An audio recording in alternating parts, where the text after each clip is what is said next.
Ang anghel ng Panginoon ay nagbalita kay Santa Maria.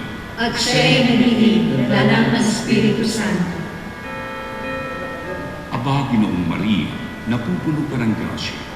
Ang Panginoong Diyos ay sumasayo. Bukod kang pinagpala sa babaeng lahat, at pinagpala naman ang iyong anak na si Jesus.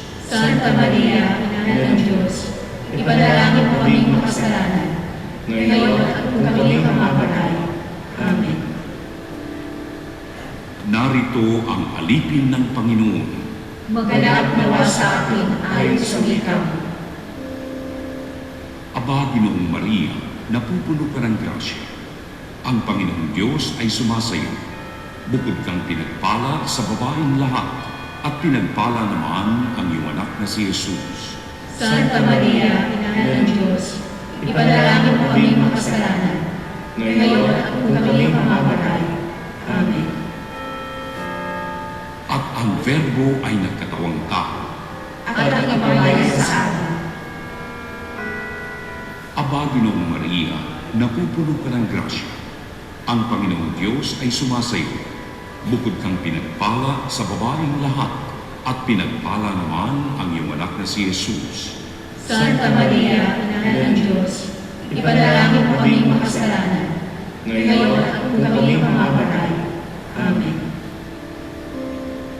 Ipanalangin mo kami, Santang Ina ng Diyos. Nang kami maging dapat pakinabang sa mga pangako ni Kristo. Manalangin tayo. Panginoon naming Diyos, kasiyahan mo ang aming mga kaluluwa ng iyong mahal na grasya. At ayayaman kailan sa pamamagitan ng anghel, ay nakilala namin ang pagkakatawang tao ni Jesucristo na anak mo. Pakundangan sa mahal ng sakit at pagkamatay niya sa krus. Pakinabangan mo kami ng kanyang pagkabuhay ng pagpili sa kalulatiran sa langit. Sa pamamagitan ng Jesucristo ang Panginoon namin. Siya. Luwalhati sa Ama, sa Anak, at sa Espiritu Santo. Kapara ng unang-una, ngayon at magpakailanman, at magpasawalang hanggan. Amen.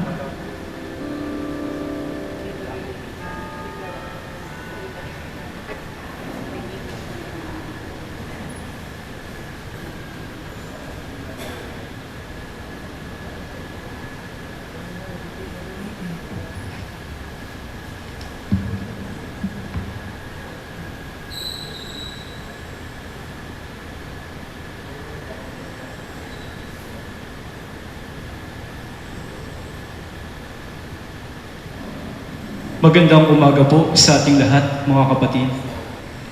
Tayo po ngayon ay nasa ikalabing isang linggo ng karaniwang panahon. Ang mamumuno po sa ating banal na misa ngayong umaga ay si Reverend Father Joel Villaruel, OAR. Magsitayo ang lahat.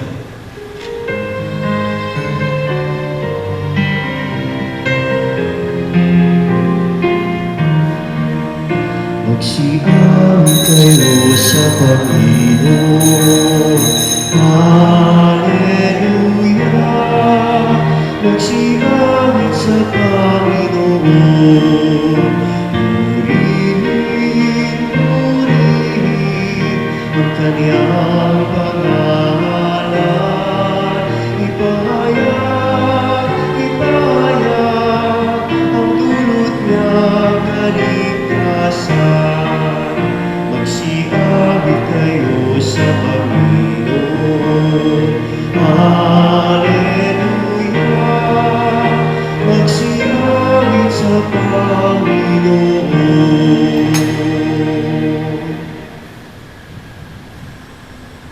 Tayo po'y nagkakatipon-tipon sa ngalan ng Ama at ng Anak at ng Espiritu Santo. Amen. Ang pagpapala ng ating Panginoong Jesucristo, ang pag-ibig ng Diyos Ama, at ang pakikipagkaisa ng Espiritu Santo, naway sumayin niyong lahat. At sumayin niyo rin. Magandang umaga po sa inyo lahat.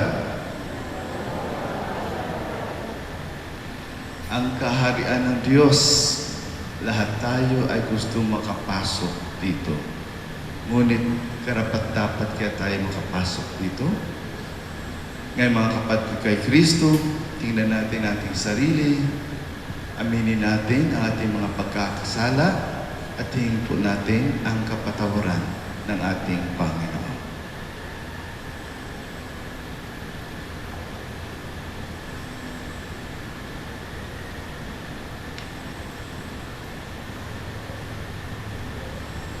Inaamin ko Sa makapangyarihang Diyos at sa inyo mga kapatid, na luba akong nagkasala sa isip, sa salita at sa gawa, at sa aking pagkukulang. Kaya isinasamo ko sa mahal na Birheng Maria, sa lahat ng mga anghel at mga banal, at sa inyo mga kapatid, na ako'y ipanalangin sa Panginoong ating Diyos. kaawaan tayo ng makapangyarihang Diyos. Patawarin tayo sa ating mga kasalanan at patnubayan tayo sa buhay na walang hanggan. Amen. Panginoon, kaawaan mo kami. Panginoon, kaawaan mo kami. Kristo, kaawaan mo kami. Kristo, kaawaan mo kami. Panginoon, kaawaan mo kami. Panginoon, kaawaan mo kami. Papuri sa Diyos sa kaitaasan.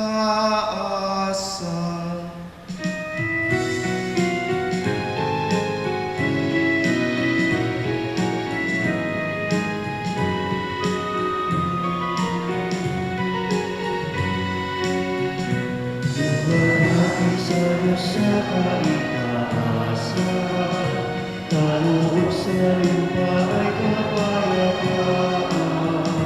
Pinagpuri ka, itinagdaan, sasamahan sa ilang pananalian. Panginoon ang Diyos ay ilang namin, amang makapangyarihan. Panginoon Jesucristo, Pugong ng Diyos, ikaw ang alis ng mga kasalanan na sa lipunan. Panginoon, nahihigan, ikaw ang Diyos sa kanan. Maawa ka sa amin, ikaw lang Panginoon Jesucristo, kasama ng Espiritu, sa walang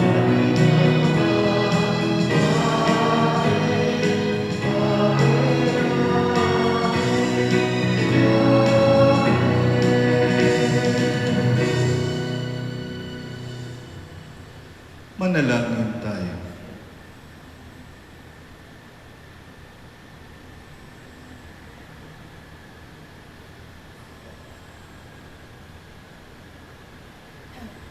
Ama naming makapangyarihan, lakas ka ng mga walang inaasahan kundi ikaw.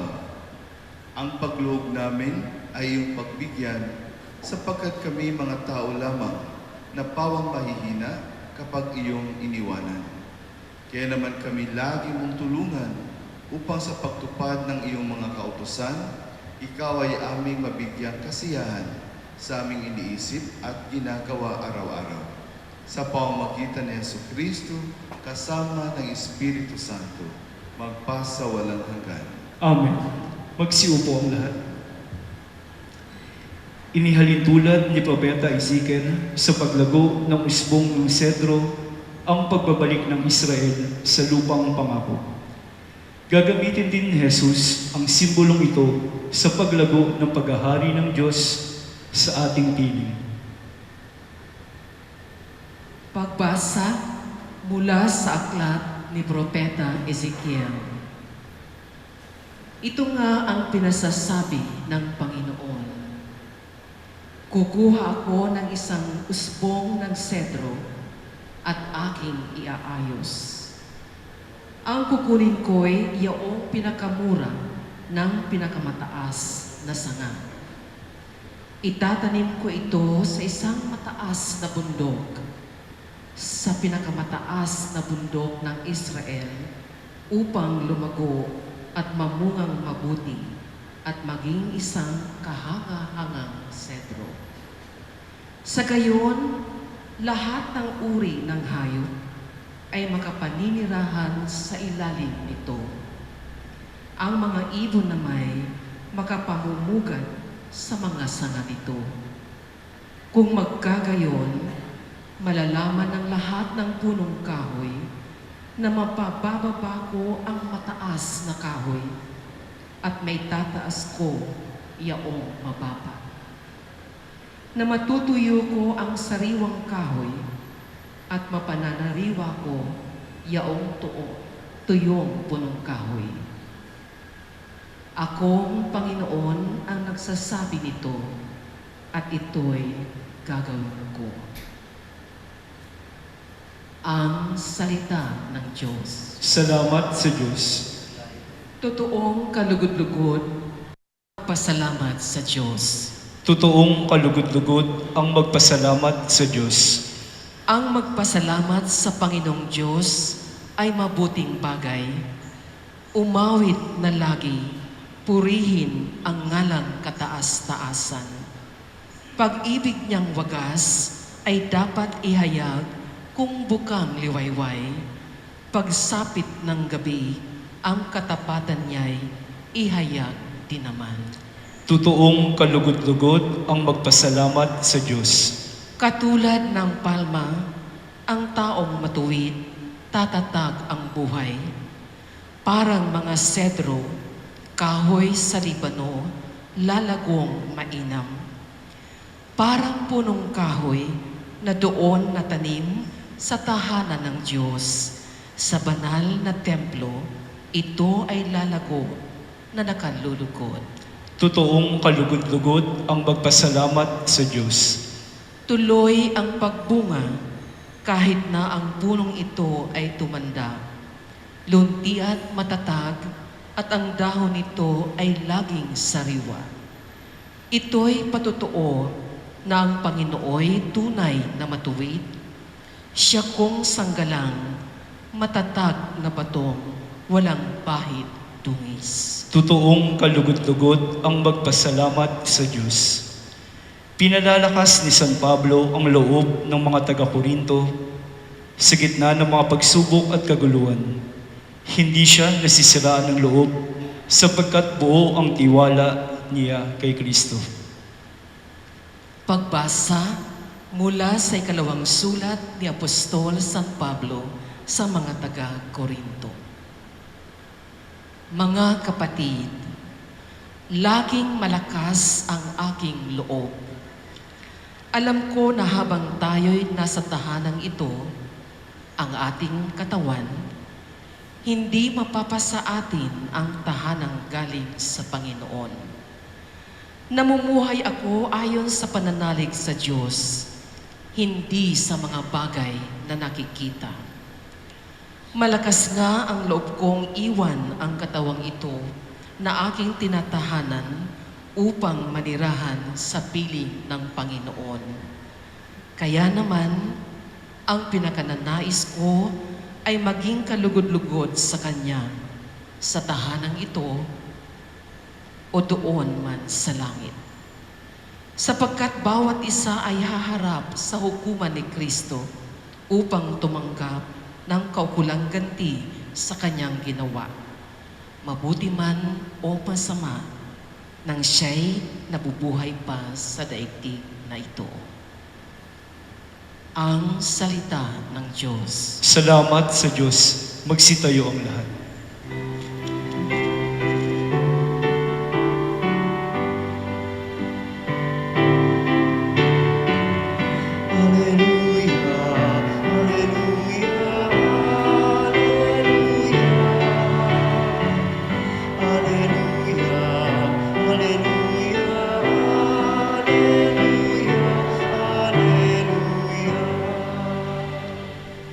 Salita ng Diyos ang buto na tanim ni Jesucristo upang tumubo sa tao.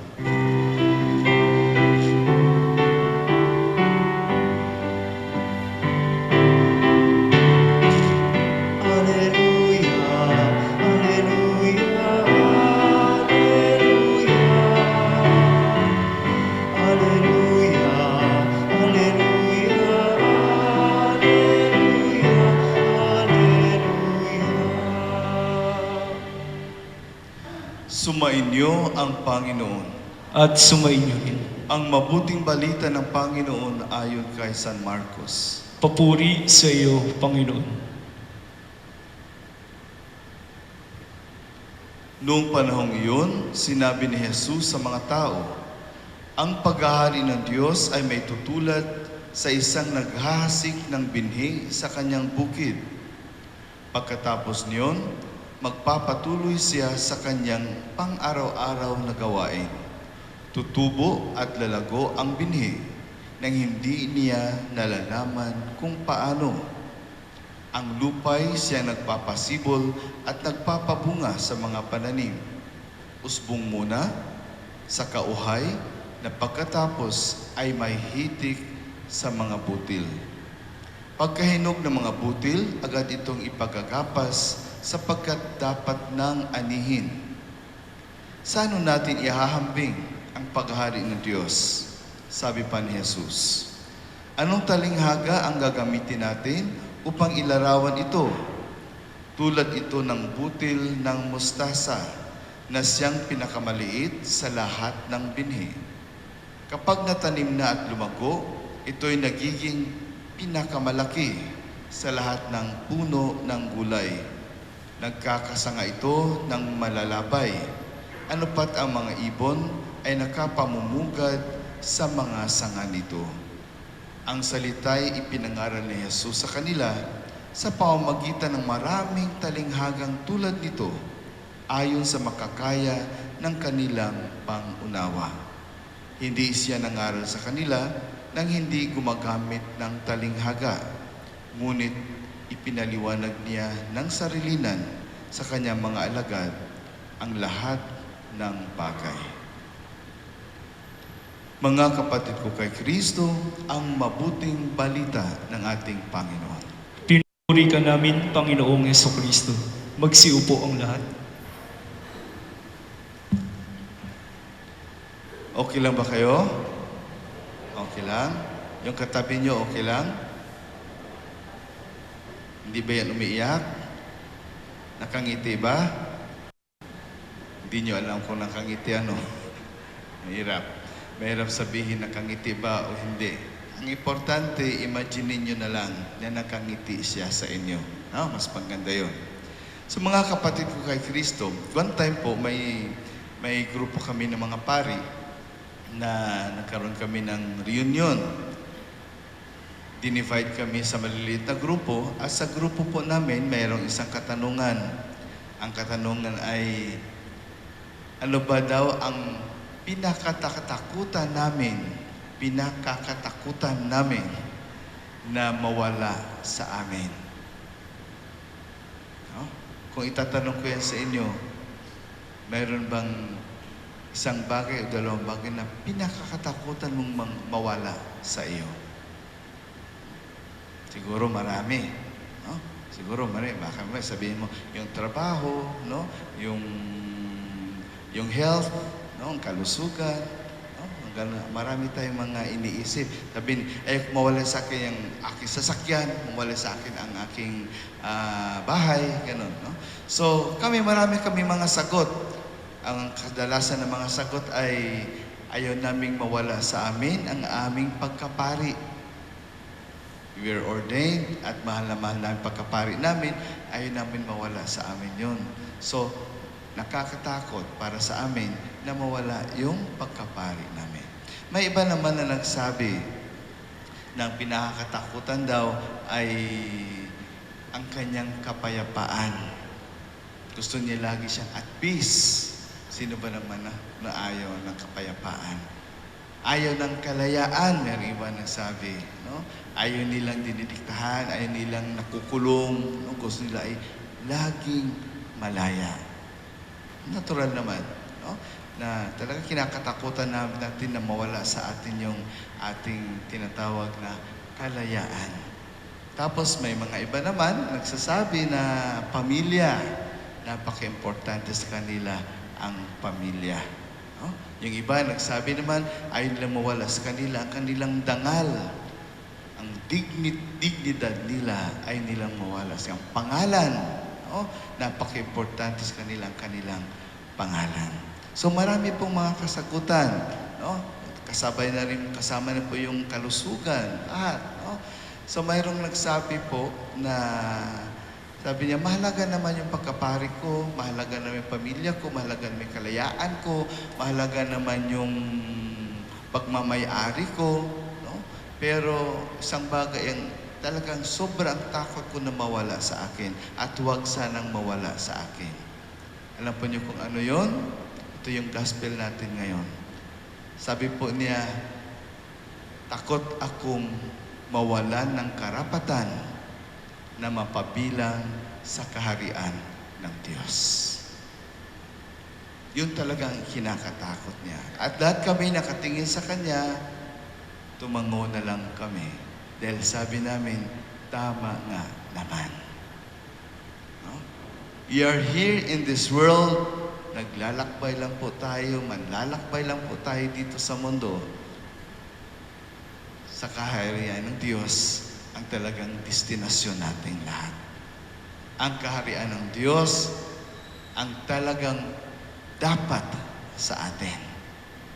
Kaya nga, dapat nga tayong matakot pag mawalan tayo ng karapatan na mapapabilang sa kaharian ng Diyos. Ngayon, tanong ko sa inyo, lagi kong tinatanong yan sa sarili ko at lagi ko pong nire-remind ang sarili ko nito, tambeng. No? Napapabilang na kaya ako sa kaharian ng Diyos? Nakasulat na kayang pangalan ko doon sa kalangitan? Lagi po nating sinasabi na langit ay para sa atin. Pero karapat-dapat ba kaya tayong mapabilang sa kaharian ng Diyos? Paano kaya natin mararamdaman ang kaharian ng Diyos dito sa mundo? Mayroon kayang kaharian ng Diyos dito sa mundo? Ang alam natin, mayroon po. No? Kaya ngayong kanta hindi natin dapat kalimutan. Ang tagal ng kanta nito. May langit din sa lupa natin nakikita, buksan lang ang dibdib at ito'y madarama. Kung ikaw ay lalayo sa aking buhay, lagi mo tatandaan ako'y maghihintay. Di po ba? No? May langit din sa lupa na di nakikita, pero nararamdaman at pwede po nating tuloy-tuloy lang na mararamdaman. Kung, yung sinasabi nga natin, kung ginagawa lang natin ang kagustuhan ng Diyos. Dito po sa ating Ebanghelyo, 2 talinghaga pong binigay sa atin ng ating Panginoon. Ang sabi niya, basta talinghaga po, huwag niyong kalimutan, ito'y lagi nagsasabi ng kaharian ng Diyos. No? Basta talinghaga o parabola na sinasabi natin, no? Ito'y lagi nagsasabi ng kaharian ng Diyos. So dito po, ang unang talinghaga na sinabi ng ating Panginoon, ang paghahari ng Diyos ay maitutulad sa isang naghasik ng binhi sa kanyang bukid. Di po ba, sabi natin, no? Ang kaharian ng Diyos ay ang salita mismo ng ating Panginoon, salita ng Diyos. So kailangan ihasik ito. Kasi pag hindi natin naihasik ito, hindi ito maikakalat. Hindi ito tutubo.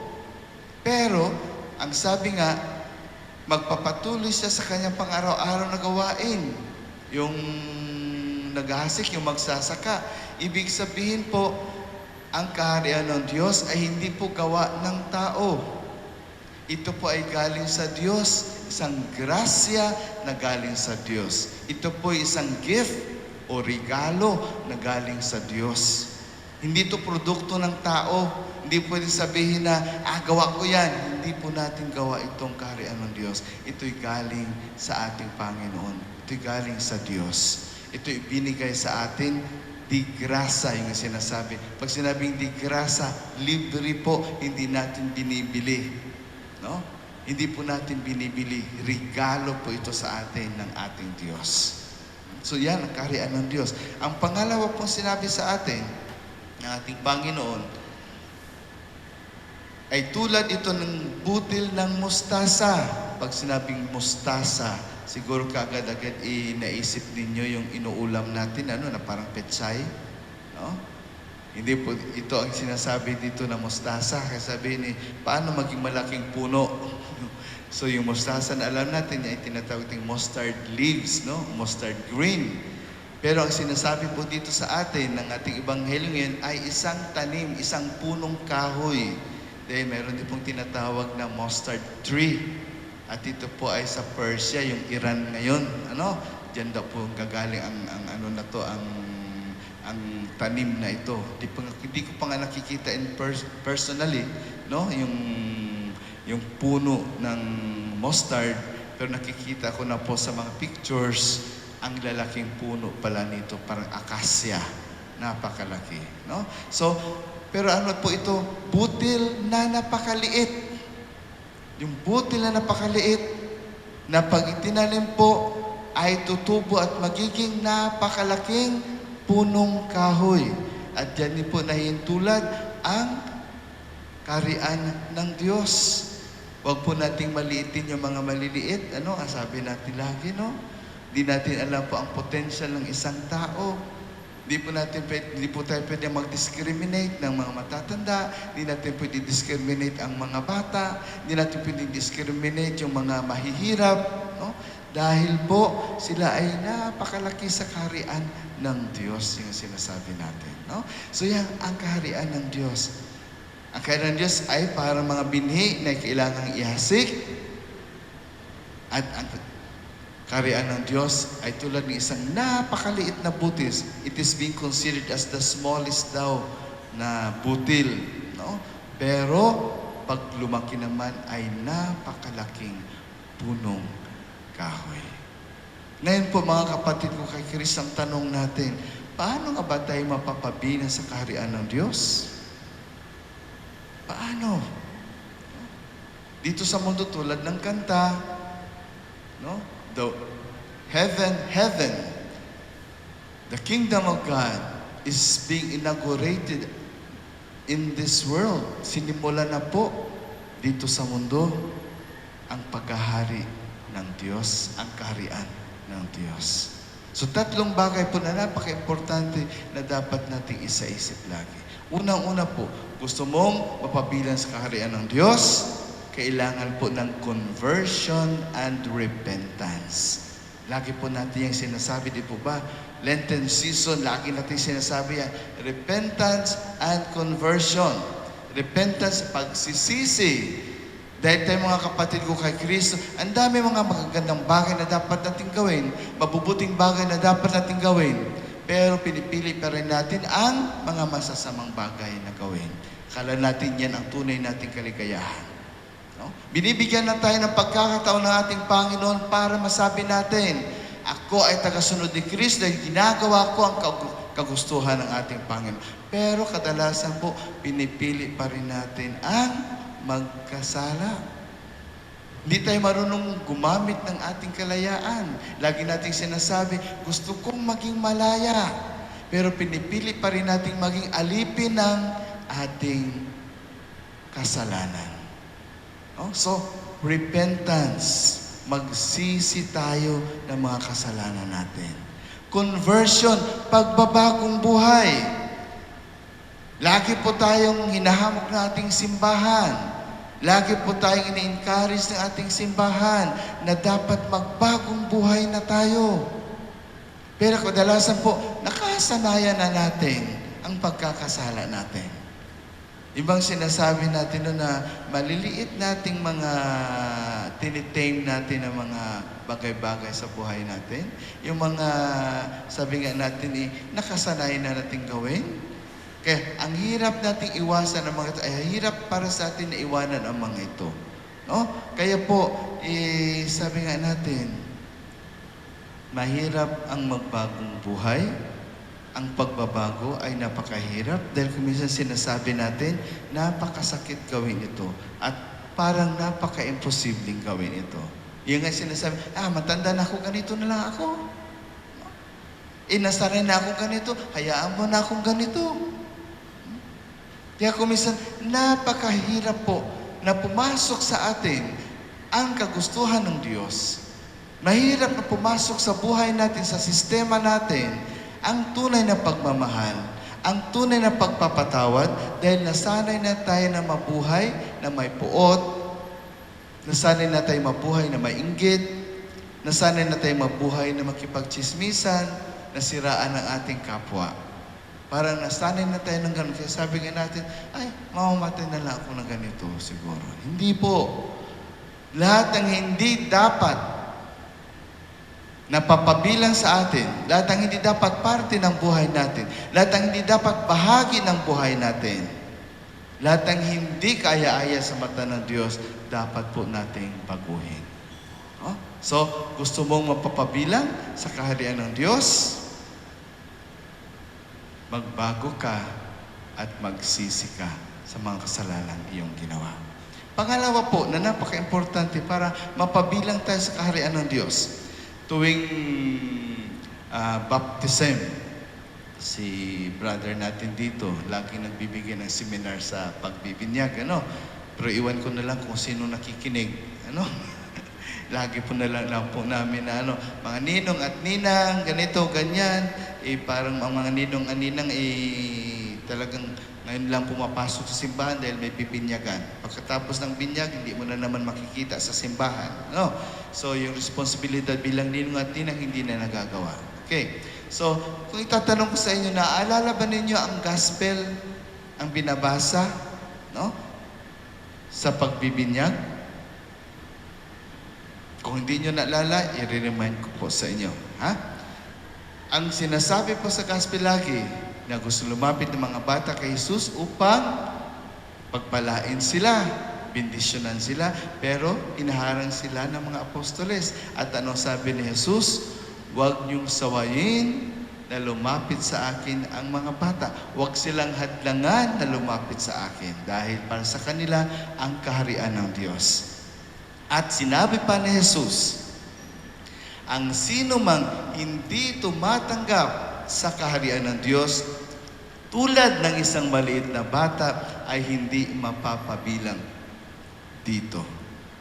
So, ibig sabihin, kung tinatanggap natin ang mga bata, ay tinanggap din po natin ang kaharian ng Diyos. Ang pagtakwil natin sa mga kabataan ay yan lang po ay nagsasaad na itinatakwil din po natin ang kaharian ng Diyos.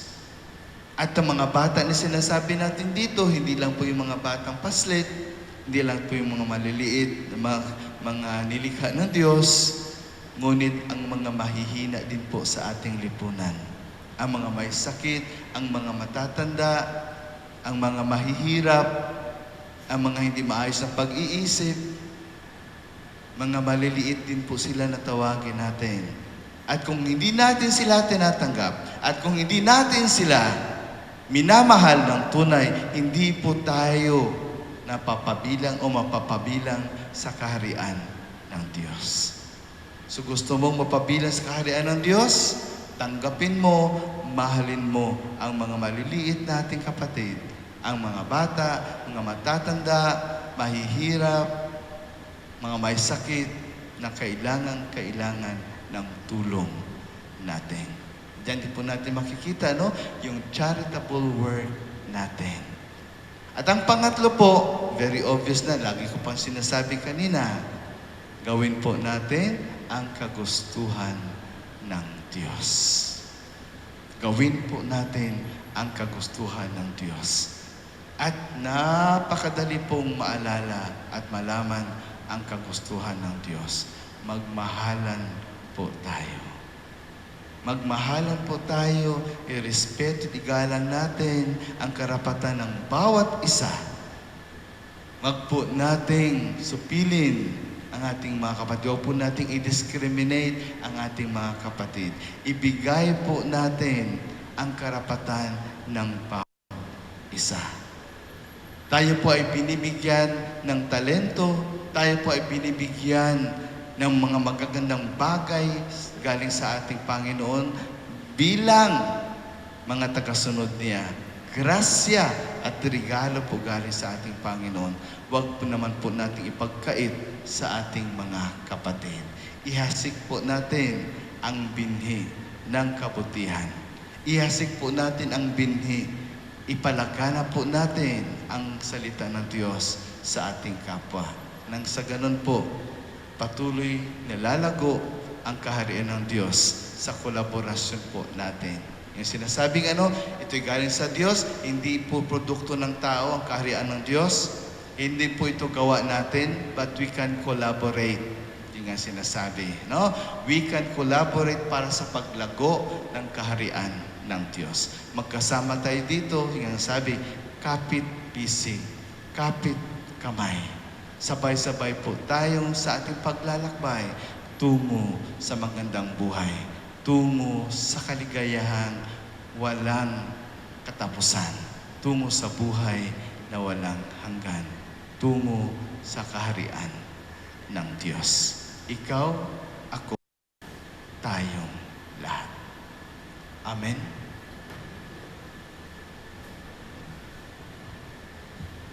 Magsitayo na po ang lahat. Sumasampalataya ko sa Diyos, Amang makapangyarihan sa lahat na may gawa ng langit at lupa. Sumasampalataya ako kay Jesucristo, iisang anak ng Diyos, Panginoon nating lahat. Nagkatawang tao siya, lalang ng Espiritu Santo. Ipinanganak ni Santa Mariang Birhen. Pinagpakasakit ni Poncio Pilato. Ipinako sa krus na matay inilibing. Nanaog sa kinaroroonan ng mga yumao. Nang may ikatlong araw na buhay na maguli.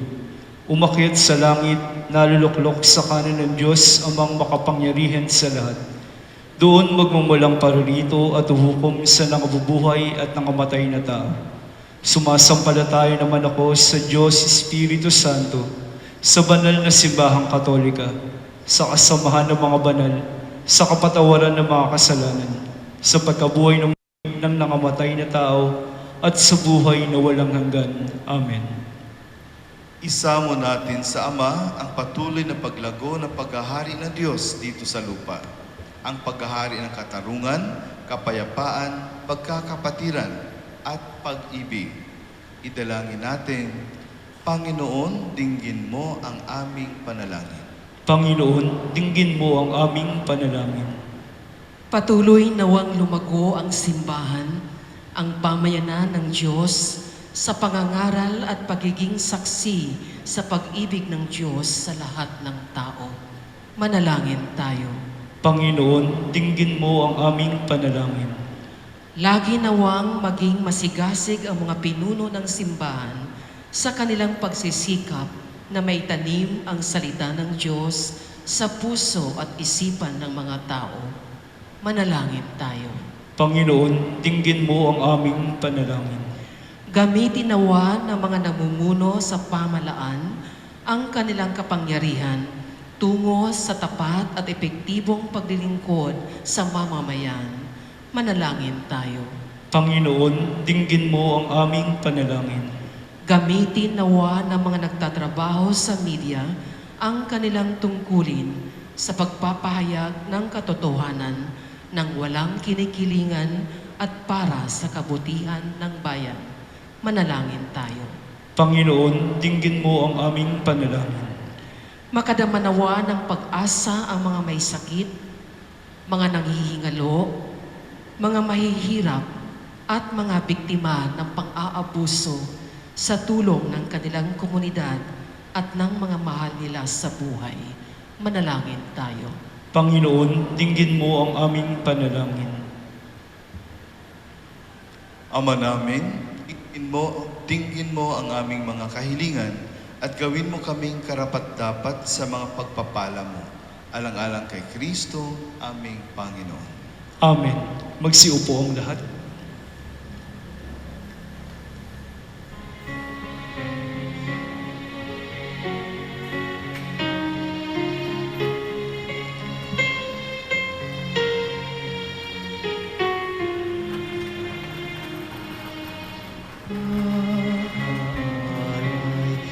Aming sana'y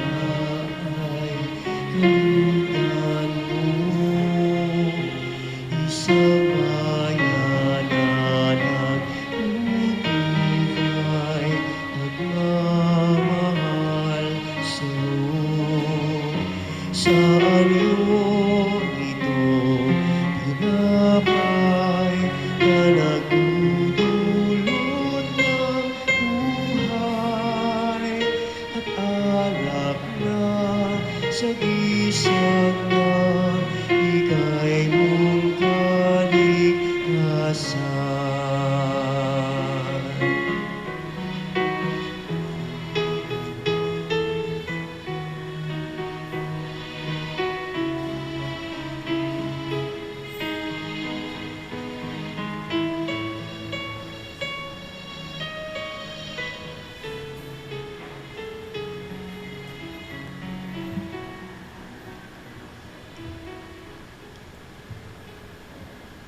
Magsitayo na po ang lahat.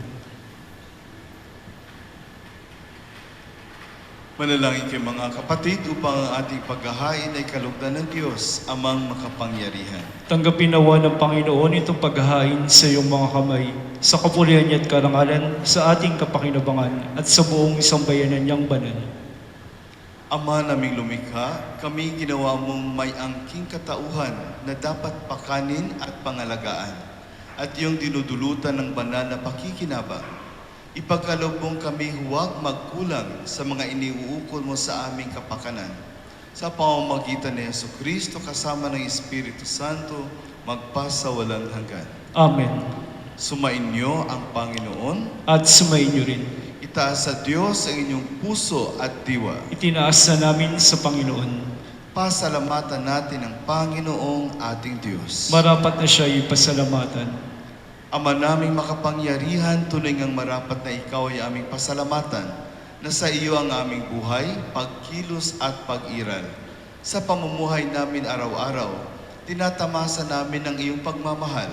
Sa pag-ibig mong ipinunla sa sangkatauhan, ang Espiritu Santo ay unang aning bigay ng anak mong naglagak sa amin ng katiyakang nakalaang mabuhay kami sa piling mo kailanman.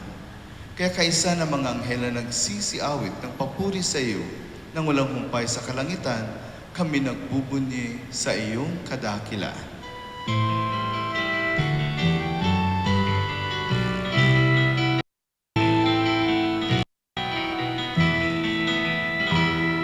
Santo, Santo, Santo, Panginoong Diyos, na puno ang langit at lupa ng kadakilaan mo. Hosana, Hosana, Hosana sa kaitaasan. Hosana, Hosana, Hosana sa kaitaasan. Pinagpala ang naparirito sa ngalan ng Panginoon.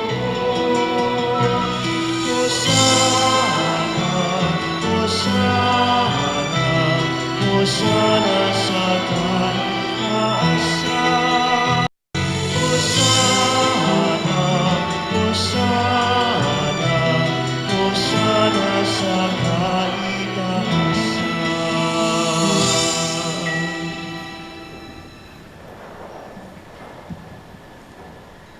Ama naming banal, ikaw ang bukal ng tanang kabanalan. Kaya't sa pamamagitan ng iyong Espiritu, gawin mong banal ang kaloob na ito upang para sa amin maging katawan at dugo ng aming Panginoong Heso Kristo. Bago niya pinagtiis ang kusang loob na maging handog, hinawakan niya ang tinapay, pinasalamatan kaniya, pinaghati-hati niya iyon. Iniabot sa kanyang mga alagad at sinabi, "Tanggapin ninyong lahat ito at kanin. Ito ang aking katawan na ihahandog para sa inyo."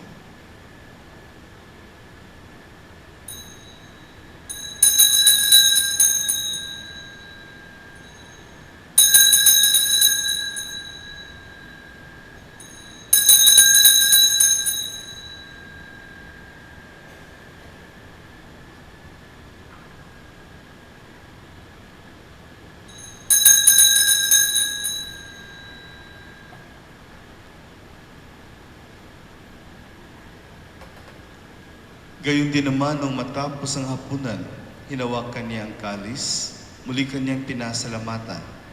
Niabot niya ang kalis sa kanyang mga alagad at sinabi, "Tanggapin ninyong lahat ito at inumin. Ito ang kalis ng aking dugo, ng bago't walang hanggang tipan. Ang aking dugo na ibubuhos para sa inyo at para sa lahat, sa ikapagpapatawad ng mga kasalanan. Gawin ninyo ito sa pag-alaala sa akin.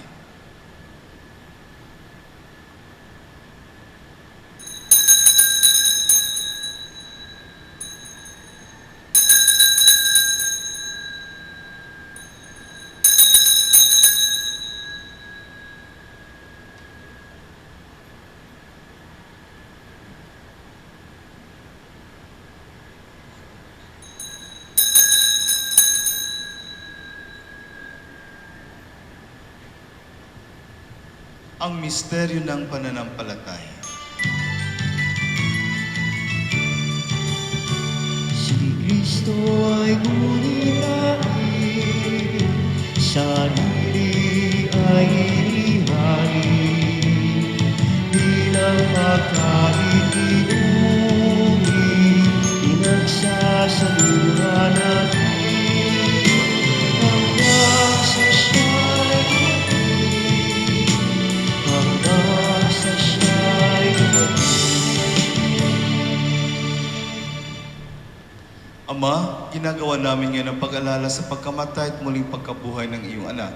Kaya't iniaalay namin sa iyo ang tinapay na nagbibigay buhay at ang kalis na nagkakaloob ng kaligtasan. Kami nagpapasalamat dahil kami yung minarapat na tumayo sa harap mo para maglingkod sa iyo. Sinasamo namin kami magsasalo-salo sa katawan at dugo ni Kristo ay mabuklod sa pagkakaisa sa pamamagitan ng Espiritu Santo. Ama, lingapin mo ang iyong simbahang laganap sa buong daigdig. Puspusin mo kami sa pag-ibig kaysa ni Francisco naming Papa at ni Broderick naming Obispo at ng Tanang Kaparian. Alalahanin mo rin ang mga kapatid naming nahimlay na may pag-asang sila'y muling mabubuhay. Gayon din ang lahat ng mga pumanaw. Kawan mo sila't patuloyin sa iyong kaliwanagan. Kawan mo pagindapatin kaming lahat na makasalo sa iyong buhay na walang wakas. Kaisa ng mahal na Birheng Maria na ina ng Diyos at ang kabiyak ng puso niyang si San Jose. Kaisa ng mga apostol at ang lahat ng mga banal, San Ezekiel Moreno, Saint Augustine, Saint Francis Xavier, na namuhay dito sa daigdig ng kalugod-lugod sa iyo. May pagdiwang nawa namin ang pagpupuri sa ikararangal mo sa pamamagitan ng iyong anak na aming Panginoong Heso Kristo.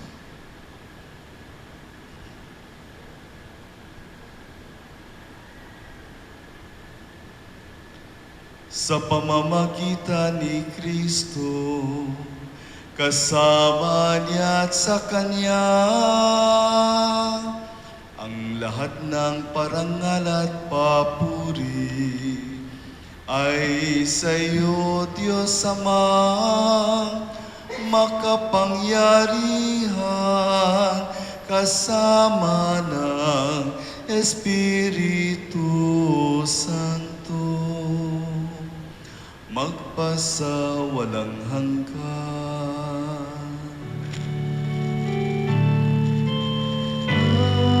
Amen.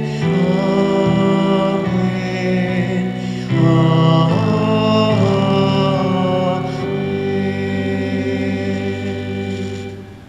Magsitayo na po ang lahat. Sa tagubili ng mga nagkagagaling na utos at turo ni Jesus na Panginoon natin at Diyos, ipahayag natin ng lakas loob.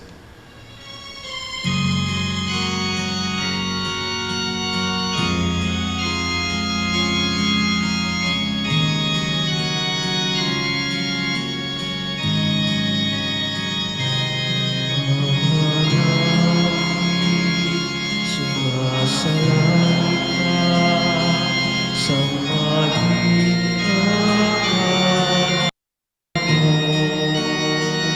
mapasa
Hinihiling namin kami adya sa lahat ng masama, pagkalooban ng kapayapaan araw-araw, iligtas sa kasalanan at ilayo sa lahat ng kapahamakan.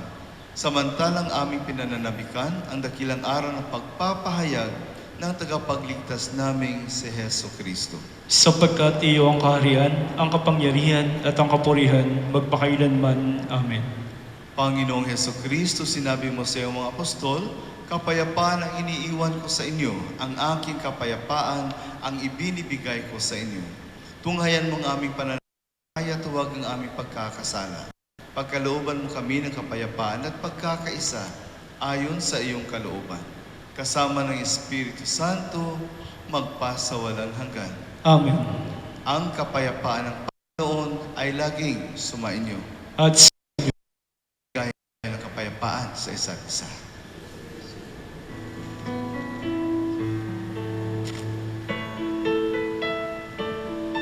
Cordero ng Diyos na nag-aalis ng mga kasalanan ng sanlibutan, maawa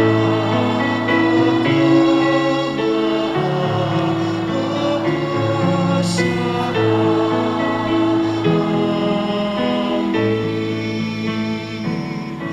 Cordero ng Diyos na nag-aalis ng mga kasalanan ng sanlibutan, maawa sa amin.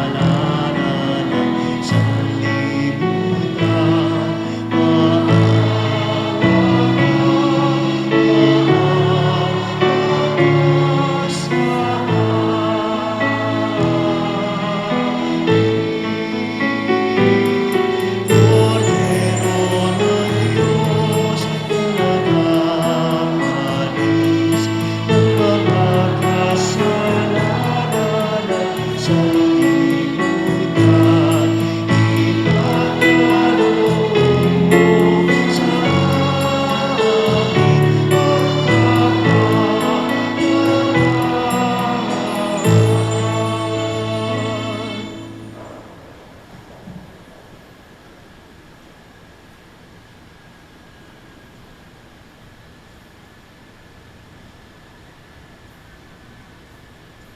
Siya po ang ating Panginoong Jesucristo, ang salita ng Diyos. Siya po ang Kordero ng Diyos na nag-aalis ng mga kasalanan ng sanlibutan. Mapapalad tayong inaanyayahan sa kanyang banal na piging. Panginoon, hindi ako karapat-dapat na magpatuloy sa iyo. Ngunit sa isang salita mo lamang ay gagaling na ako. Ang katawan ni Kristo, Amen.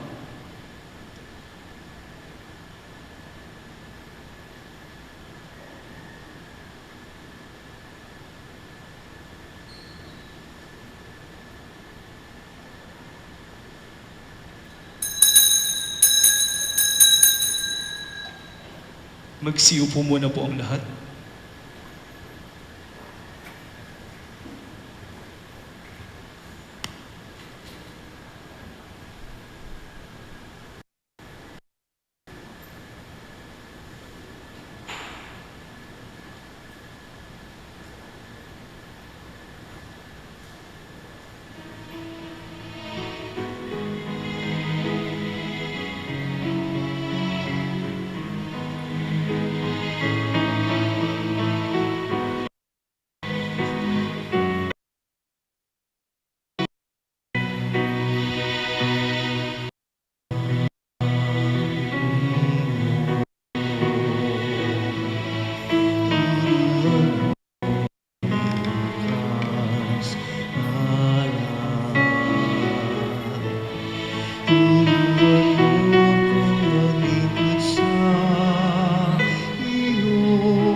mga hirap na dinaranas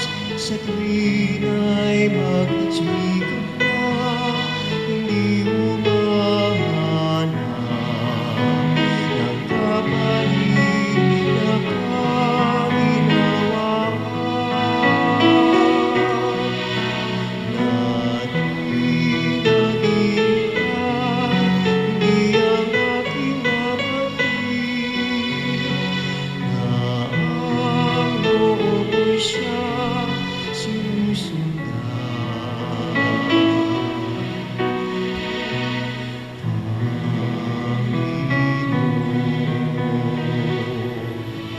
Panginoon, turuan mo akong maging bukas, anak. Turuan mo akong maglingkod sa iyo, na magbigay ng ayon sa nararapat, na walang hihintay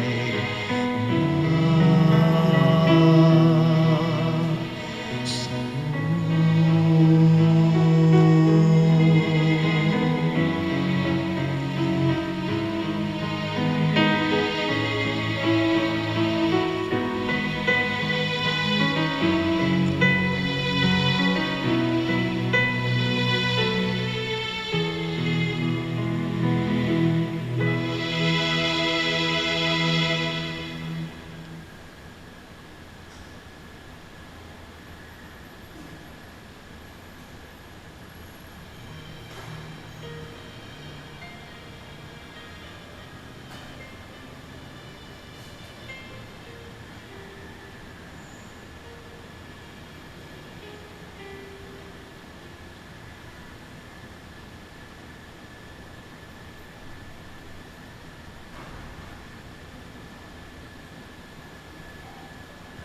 Magsitayo na po ang lahat.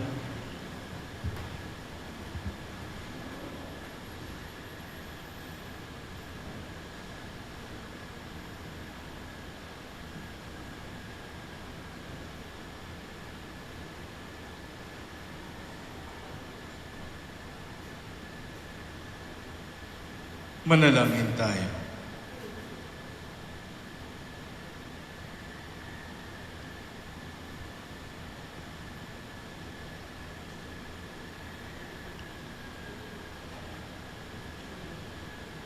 Ama naming mapagmahal, ang pinagsaluhan naming banal na pakikinabang na nagpapahiwatig ng iyong pakikiisa sa tanang naritong nakikipagdiwang ay magdulot nawa ng pagkakaisa sa iyong sambayanan. Sa pamamagitan ni Jesucristo kasama ng Espiritu Santo, magpasawalang hanggan. Amen.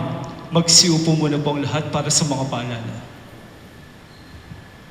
Para po sa mga wala pa pong dalaw tahanan frames, maaari pa po tayo magparehistro at maaari na po natin makuha ang ating dalaw tahanan frames sa ating opisina o kaya ay sa harapan ng ating simbahan. Ang Couples for Christ at ang Our Lady of Peace, ang ating parokya, ay magkatuwang sa programang Kasalan sa Kana na may tema hanggang sa katapusan ng panahon, ikaw pa rin.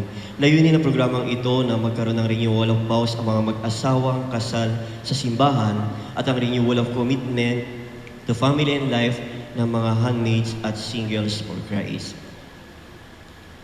Para po sa mga ibang detalye o impormasyon, makipag-ugnayan po sa lamesa na nasa harapan ng ating simbahan. Muli, panoorin natin ang video katekismo ukol sa banal na misa.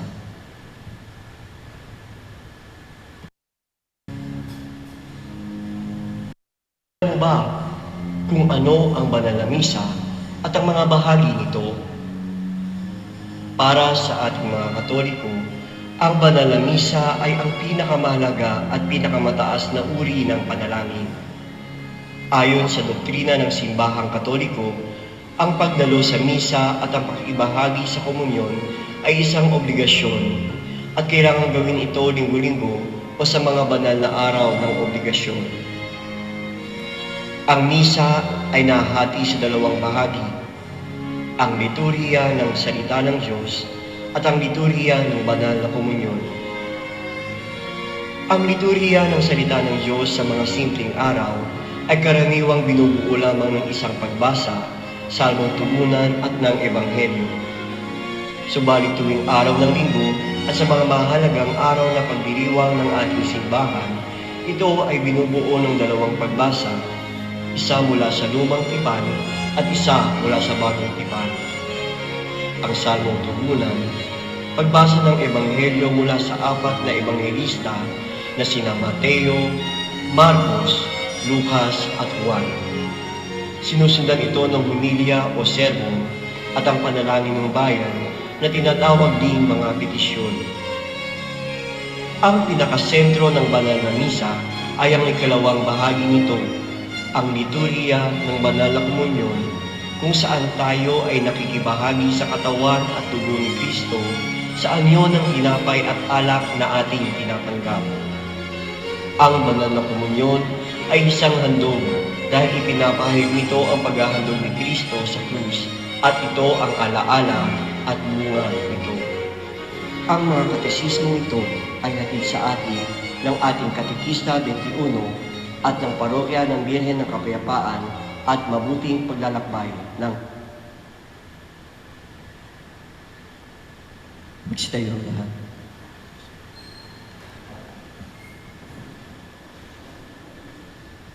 Okay pa po kayo? Isang oras pa?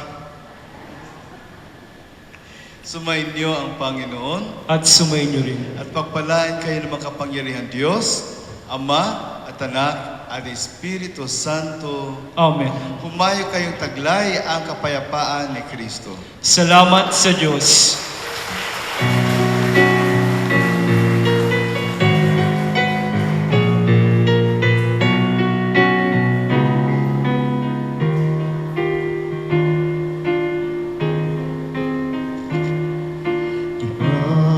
Daang taong biyaya, salamat Panginoon sa iyong punla.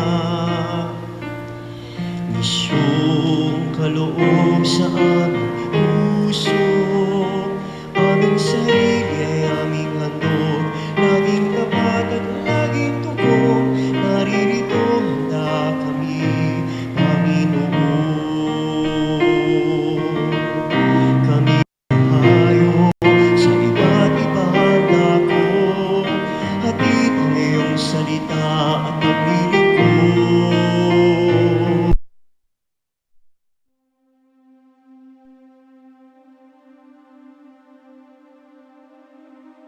Mahabagin at mapagmahal na Ama, nagsusumamo kami sa iyo upang hilingin ang iyong patnubay laban sa COVID-19 na nagpapahirap sa marami at kumitil na ng maraming buhay. Tungayan mo kami ng may pagmamahal at ipagadya kami ng iyong mapaghilom na kamay mula sa takot sa karamdaman at kamatayan. Itaguyod mo kami sa pag-asa at patatagin sa pananampalataya. Gabayan mo ang mga dalubhasang naatasan na tumuklas ng mga lunas at paraan upang ihinto ang paglaganap nito. Nagpapasalamat kami sa mga bakunang naisulong sa patnubay ng iyong mga kamay. Pagpalain mo ang aming mga pagsisikap na mawakasan ng mga bakuna ang pandemya sa aming bayan. Patnubayan mo ang mga lumilingap sa may sakit upang ang kanilang pagkalinga ay malaki pa ng husay at malasakit. Pagkalooban mo sila ng kalusugan sa isip at katawan, katatagan sa kanilang paninindigang maglingkod at ipagsanggalang sa karamdaman. Itinataas namin ang mga nagdurusa, makamtan nawa nila ang mabuting kalusugan. Lingapin mo rin ang mga kumakalinga sa kanila. Pagkamitin mo ng kapayapaang walang hanggan ang mga pumanaw na.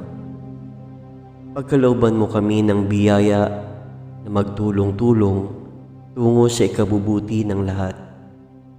Pukawin sa amin ang pagmamalasakit sa mga nangangailangan Sa pagdamay at malasakit namin sa bawat isa, malampasan nawa namin ang krisis na ito at lumago sa kabanalan at pagbabalik loob sa iyo.